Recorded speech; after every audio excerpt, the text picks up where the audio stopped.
الرحمن جل جلالہ، بے حد رحم کرنے والا۔ الرحمن جل جلالہ وہ ہے کہ جب اس سے مانگا جائے تو خوش ہو اور عطا کرے۔ لفظ الرحمن قرآن کریم میں 57 مرتبہ آیا ہے۔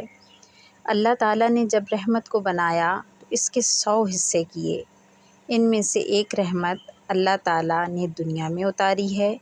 اس رحمت کی وجہ سے دنیا میں ماں باپ اپنے بچوں سے، بچے اپنی امی ابو سے، وحشی جانور اور درندے اپنے اپنے بچوں سے محبت کرتے ہیں۔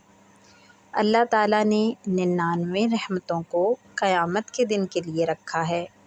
ان 99 رحمتوں کو اس دنیا کی رحمت سے ملا کر اللہ تعالیٰ اپنے بندوں پر رحم فرمائیں گے۔ اللہ تعالیٰ کے پیارے نبی صلی اللہ علیہ وآلہ وسلم کا فرمان ہے، جو زمین پر رہنے والے انسانوں اور جانوروں پر رحم کرے گا تو آسمان والا اس پر رحم فرمائے گا۔ اللہ اکبر اللہ اکبر اللہ تو